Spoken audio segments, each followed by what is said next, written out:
Okay, here we go. Mount Fuji behind us. Up there. You want to tell your viewers how you're feeling right now? I'm excited. It's a little chilly.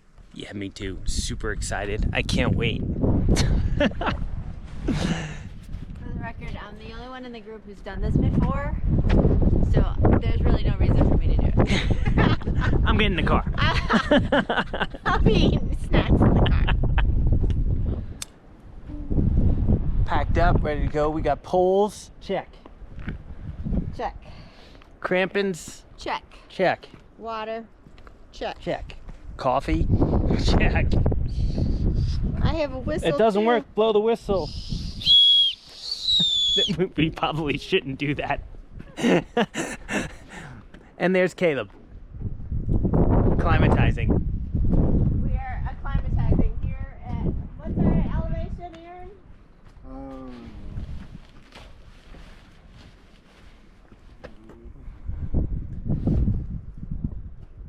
7,800 feet. See my cute barometer? Look, we go, real high water barometer. There's nothing hanging on it yet. I'm gonna put my gloves on it. And cut.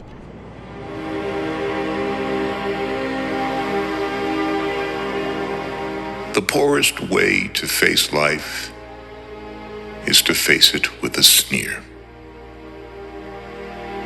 There are many men who feel a kind of twisted pride and cynicism. There are many who confine themselves to criticism of the way others do what they themselves dare not even attempt.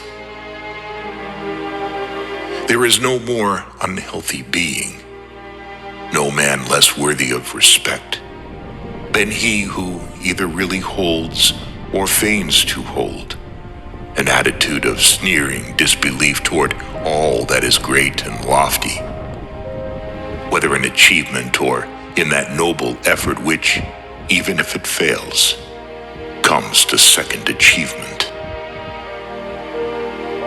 It is not the critic who counts, not the man who points out how the strong man stumbles, or where the doer of deeds could have done them better. The credit belongs to the man who is actually in the arena, whose face is marred by dust and sweat and blood, who strives valiantly, who errs, who comes short again and again, because there is no effort without error and shortcoming. But who does actually strive to do the deeds? Who knows great enthusiasms, the great devotions, who spends himself in a worthy cause, who at the best knows in the end the triumph of high achievement, and who at the worst, if he fails, at least fails while daring greatly, so that his place shall never be with those cold and timid souls who neither know victory nor defeat.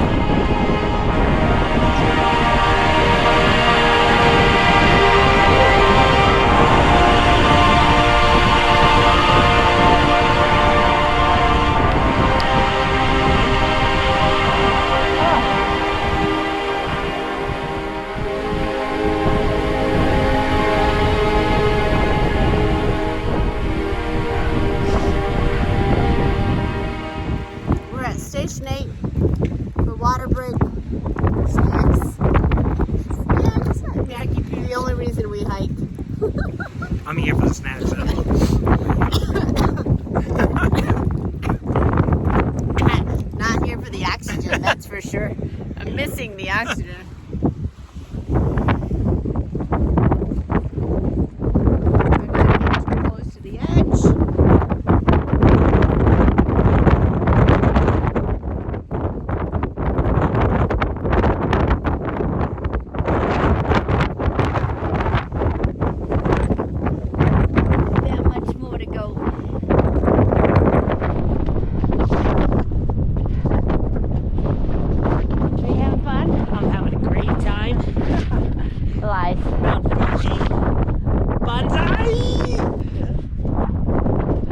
doesn't look precarious at all.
You'll love it.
Hold on.